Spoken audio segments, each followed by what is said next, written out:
tentar agilizar a saída dos brasileiros da faixa de Gaza, entrou no circuito o assessor especial da Presidência da República, ex-chanceler Celso Amorim, para conversar por telefone com o conselheiro de Segurança Nacional dos Estados Unidos, Jake Sullivan.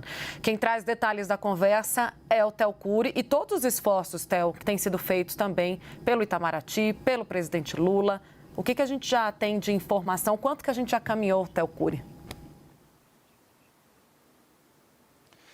Tainá, isso ainda vai depender de uma resposta concreta por meio da liberação dessa lista pelas autoridades locais. Boa noite para você e para quem acompanha a gente. O ex-chanceler, assessor especial para assuntos internacionais do presidente Lula, o Celso Amorim, é mais um a se juntar a essa força-tarefa, publicamente, obviamente, que vem trabalhando ao longo das últimas semanas, vai completar um mês, para tentar trazer os brasileiros que estão na faixa de Gaza de volta ao país em segurança. Ao longo das últimas semanas, então, o próprio presidente Luiz Inácio Lula da Silva vem conversando com autoridades de diversos países a respeito da guerra entre o Hamas e Israel. O chanceler Mauro Vieira vem intensificando as conversas com diversos ministros e, principalmente na última semana, tanto com o ministro egípcio quanto com o ministro israelense, que sinalizou a ele que até quarta-feira esses brasileiros poderiam ter a autorização para cruzar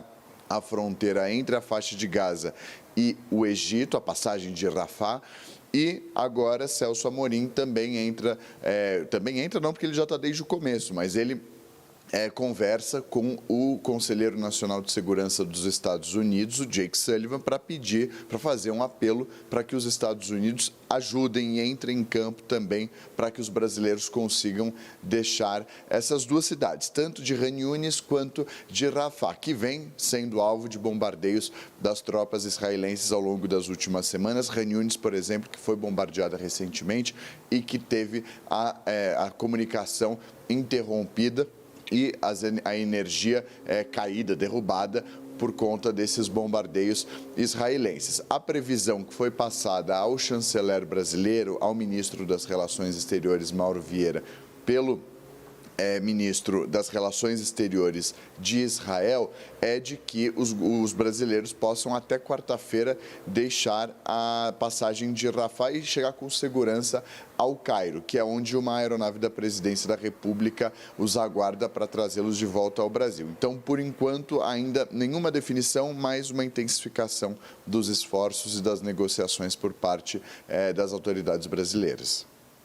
Obrigada, Theo. Eu vou chamar agora um trechinho, aliás, vários trechinhos foram enviados pelo Hassan Rabi. Ele vive no sul de Gaza, está lá esperando também autorização para deixar a região. E durante toda a semana ele tem mandado alguns vídeos mostrando como é que esses brasileiros têm sobrevivido à situação e aos bombardeios ao redor de onde eles vivem. Vamos ver.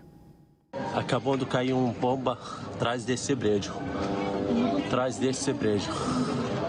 Meu Deus do céu, as bombas não param. Tá vendo a rua como é que ficou? Não para, as bombas nem param. Meu Deus do céu. Da janela, dá pra ver. Criança ferida aqui, embaixo da casa, gente. Embaixo da casa, criança machucada, ferido. Embaixo da casa. Embaixo da casa, gente. Aqui o menino ferido, machucado, sangrado.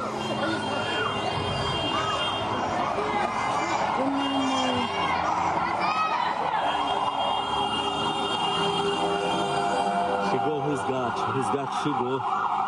E infelizmente eles tirando os feridos no carro. Embaixo da nossa casa, gente. Embaixo da nossa casa. Mais resgate está chegando para retirar o povo. Escada. A gente tem que esvaziar o medo que eles vão bombardear de novo. Uma casa que foi atacada lá onde a gente está. Bastante gente ferido, dá para ver aqui. Cidadão fazendo ajuda humanitária para resgatar os feridos. Um absurdo, felizmente, absurdo. Bastante gente ferida, dá pra ver aqui. Ficamos e gravamos isso, que horror. A gente não tá achando transporte Por isso, foi comprar algumas coisas para guardar comida, alimentação. Mas, infelizmente, não existe carros. Existe um burro, um cavalo com um carrinho. Comprei alimentação, comida, tudo mais. E aqui o carrinho do burro. Tá triste, tá triste. Fazer o quê? Isso que teremos. E a gente vai fazer o estoque de comida para os dias na frente. Pior coisa, quando eu quero carregar o celular, a bateria da internet, Bank Power, essas porcaria, tem que andar bastante, carregar no sacola, trazer aonde o cara tem energia solar, depois devolver de novo. Isso é dia a dia, gente, dia a dia. Aqui parte meu e aqui outro parte meu também. Sofrimento pra caramba. Vamos voltar agora em tela com o Vitélio Brustolin, nosso especialista, e também a Renata Agostini, que é nossa analista de política, também acompanhando junto comigo durante a semana de perto os desdobramentos dessa guerra. Tem os dois, sim. Vitélio, eu queria lhe ouvir sobre as expectativas em relação à saída de novos estrangeiros. Agora, com o fechamento da passagem de Rafah, há um sentimento de frustração na diplomacia brasileira, né? Olhando para cá, para os esforços que estão sendo feitos, é possível pensar que haverá algum avanço no que diz respeito à saída desses estrangeiros? E aí eu não falo só dos brasileiros, mas daquele número maior ainda que estão pedindo para deixar a região de Gaza. E o que está por trás dessas estratégias, né, em relação, agora como exemplo, como esse efeito de fechamento da passagem? O que significa isso? Bom, vou começar cumprimentando a Renata. Tainá, existem algumas questões que têm sido colocadas na mesa, que são a influência de países como os Estados Unidos sobre o Egito, por exemplo, sobre Israel, porque os Estados Unidos são parceiros, inclusive militares, desses países, e neste momento nós vemos a diplomacia brasileira se voltando para o Jake Sullivan, para os Estados Unidos, para pedir ajuda na saída dos brasileiros. Uma frase do Blinken, né, do Antony Blinken hoje, deixou claro que existe uma negociação com o Hamas de muito tempo. Ele disse, infelizmente, essa negociação não avançou como se gostaria.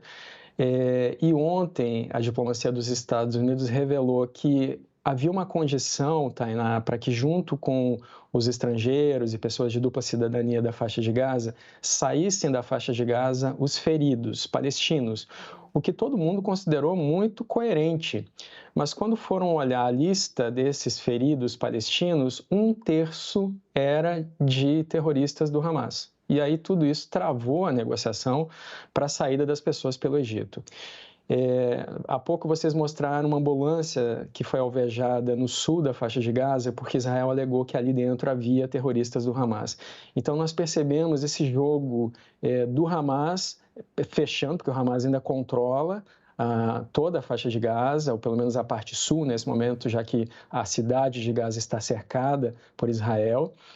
Mas existe também a questão do Egito. E veja só, uma das sugestões que pareceram mais coerentes até agora partiram do general Abdel al-Sisi, o general que comanda o Egito. Ele disse, ao invés de vocês fazerem corredores humanitários dessas pessoas para dentro do Egito, que já tem 8,5 milhões de refugiados que vieram das guerras da Síria, do Sudão e de outras guerras, por que Israel não faz corredores humanitários para dentro de Israel, na área desértica de Negev, que é uma área que existe dentro de Israel? Israel poderia, desde o início, estar fazendo uma triagem, tirando mulheres e crianças da faixa de Gaza e levando para uma área abrigada dentro do território israelense, com a garantia de que depois essas pessoas poderiam voltar para a faixa de Gaza, ou seja, não seria uma retirada dos palestinos do seu próprio território.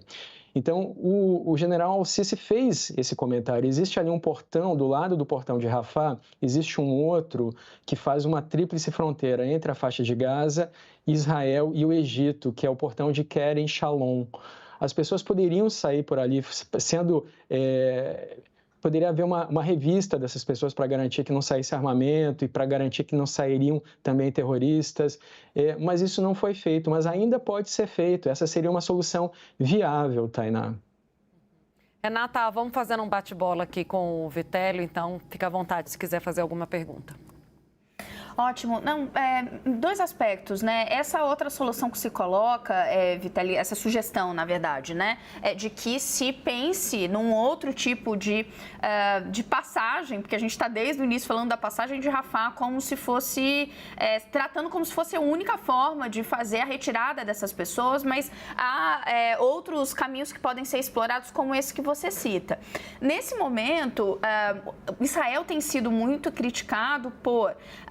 usando o argumento legítimo de que não é tão simples assim combater o Hamas, porque eles usam a população como escudos humanos, porque eles têm aquele sistema subterrâneo, mas ela tem sido criticada por darem orientações à população, por exemplo, façam a migração para o sul de Gaza ou deixem as regiões em que iremos agora atacar. E a população dizendo, bem, se eu for para o sul, eventualmente eu posso também ser alvo de um bombardeio, eu não tenho para onde ir, uma vez que eu não tenho como sair.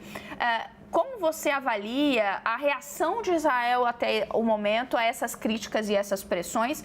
E se esse tipo de argumentação, na verdade de proposição, né, uma sinalização prática, olha, há dificuldade de se gerenciar esse caminho via Egito, as próprias restrições feitas pelo Egito, que tal explorar esse outro caminho? Esse tipo de proposta tem tido algum tipo de adesão positiva por parte de Israel? Renata, não nesse momento, mas tudo indica, né, pela negociação que o Blinken fez hoje. Ele disse, olha, abrir os corredores humanitários deve facilitar a retirada dos reféns. Ele disse isso com todas as palavras, que todo mundo com quem ele falou apoia pausas humanitárias e corredores humanitários e que isso ajudaria na retirada daqueles 240 reféns que estão em poder do Hamas. Então, deve haver algum tipo, sim, de corredor e pausa. Por exemplo, Israel anunciou hoje 4 horas de pausa para as pessoas saírem da cidade de Gaza e se deslocarem para o sul. Aí tem toda a problemática de como essas pessoas vão atravessar, o terreno está todo destruído, as estradas estão destruídas, mas é um avanço, né? Essas horas para as pessoas se deslocarem, sobretudo se esse período for ampliado, se cada vez mais houver essa possibilidade das pessoas saírem, porque aí sim, se durante a saída das pessoas houver bombardeios ou esse tipo de coisa, seria exatamente um crime de guerra, seria uma violação do direito internacional. Isso também seria considerado perfídia, né? Então, a perfídia é um crime como usar ambulâncias por terroristas, né, disfarçados de equipes médicas, ou, por exemplo, mostrar uma bandeira branca de rendição e aí quando os soldados se aproximam atirar nos soldados, ou usar roupas de um exército quando você não é desse exército. O Hamas fez isso quando atacou Israel no dia 7 de outubro. Tudo isso é perfídia, tudo isso é crime de guerra. Agora, essa negociação do Blinken e a pressão que se faz sobre Israel nesse momento deve surtir efeito, sobretudo porque esse tipo de ação, né, e aqui eu preciso citar alguns dados um pouco mais técnicos. Existem armas que Israel tem que não têm ogivas explosivas, por exemplo. Existe o míssil Hellfire. Esse míssil poderia ser utilizado apenas contra terroristas específicos como esses que foram encontrados em Jabalia, por exemplo. Eles não explodem casas ao redor. Os mísseis que nós vemos pelas imagens das crateras são mísseis como o Delilah, que tem 187 quilos de ogiva explosiva. E os mísseis que foram usados contra as ambulâncias provavelmente são mísseis Spike, que também tem uma carga explosiva que pode chegar a 37 quilos, ou seja, vai acabar vitimando muitas pessoas no entorno. Então, a escolha da arma também é importante e Israel tem essas armas. Israel tem armas como o Hellfire, ele foi desenvolvido pelos Estados Unidos após o 11 de setembro, justamente para alvejar terroristas. No ano passado, os Estados Unidos alvejaram uma liderança da Al-Qaeda com 2 mísseis Hellfire, ele estava na sacada de uma casa, ele foi alvejado, não atacou, não matou ninguém da família dele, a sacada continuou de pé. Também foram usados mísseis Hellfire para matar o Soleimani, por exemplo. Sim. Perdão fazer uma parte, só porque me parece que essa parte é extremamente relevante, porque o que você está descrevendo é um armamento de maior precisão. O que pode explicar a escolha de armamentos que não têm essa capacidade de precisão como você está descrevendo, que é o que aparentemente nós vimos em Jabalia e também no caso da ambulância?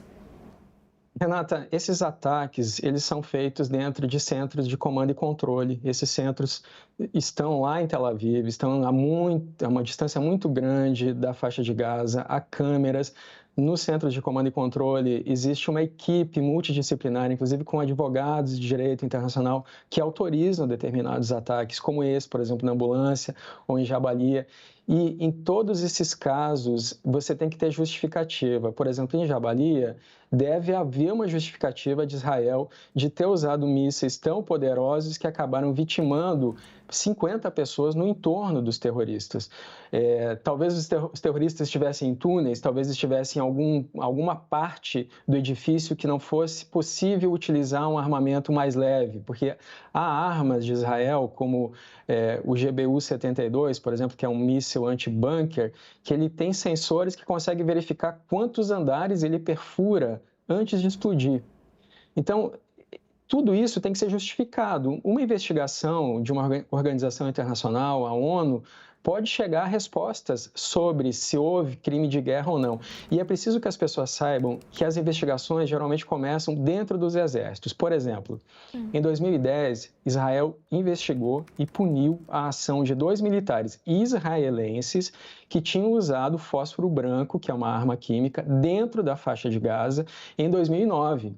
Esses militares israelenses foram punidos pela utilização dessa arma química. Mas isso, se a gente faz a investigação depois do ato, isso não traz de volta a vida dos civis mortos, de pessoas inocentes mortas. Então, primeiro, é importante que Israel tenha muita clareza dos seus alvos e que, se possível, evite alvejar esses alvos onde haja muitos civis, o que é um problema na faixa de Gaza, que é a terceira área mais densamente povoada do mundo, com 2,3 milhões de habitantes, mas em todas as situações, por causa do armamento supermoderno que Israel tem, é possível minimizar o máximo possível a morte de civis, Renata.